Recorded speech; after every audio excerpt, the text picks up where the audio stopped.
లోతు కూడా కనులెత్తి చూశాడు, అది తన ఇష్టం. అబ్రహాం ఇప్పుడు కనులెత్తి చూశాడు, ఇది దేవుని చిత్తం. దేవుడు చూడమన్న వైపు చూశాడు. కనులెత్తి చూడు అంటే దేవుడు చూడమన్న వైపు అంతా చూశాడు.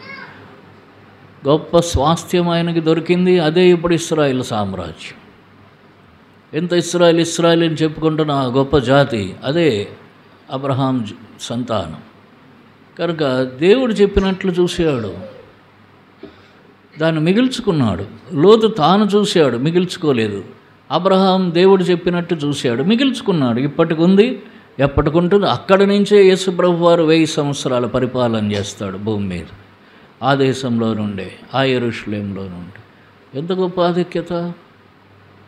కాబట్టి దేవుడు చూడమన్న వైపు చూస్తే, దేవుడు చూడమన్నప్పుడు చూస్తే, చూడమన్న ఆ డైరెక్షన్లో, ఆ దిక్కులో మనం చూస్తే అప్పుడు మనకు ఆశీర్వాదం వస్తుంది. యాకోబుతో కూడా చెప్పాడు చూడండి. యాకోబుతో అంటాడు 31 ఆదికాండం.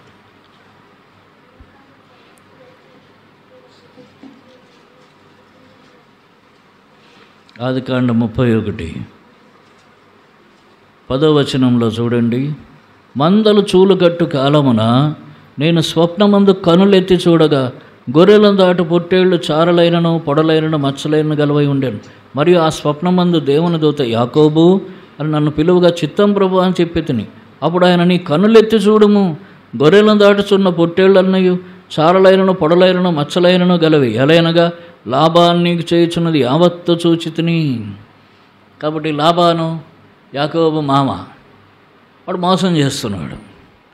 మోసం చేస్తుంటే దేవుడు ఏం చేశాడు? యాకోబుతో నీ కనులెత్తి చూడు అని చెప్పాడు. కనులెత్తి చూస్తే అక్కడ మందలన్నీ చారలు పొడలు మచ్చలు గలవి, ఒకసారి లేనివి.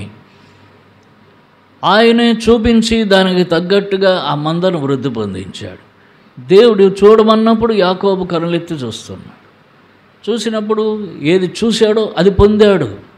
ఆ స్వప్నంలో ఏది చూశాడో దాన్ని పొందాడు. అలాగనే దేవుడు యాకోబు మందలను వృద్ధి పొందించాడు. అప్పుడు లాబాను ఏడ్చాడు. లాబాను కొడుకులు ఏడ్చారు. అయితే అది దేవుడిచ్చిన ఆశీర్వాదం. మోసపోయేవాడి చేతిలో నుంచి దేవుడు విడిపించాడు. ఎట్లా అంటే దర్శన భాగ్యం ఇచ్చి ఆ దర్శనం ద్వారా విడిపించాడు. విడిపించి గొప్పవాణ్ణి చేశాడు. కాబట్టి దేవుడు చూడమన్నప్పుడు చూడటం, అది కలలో కానీ మెలకువలో కానీ.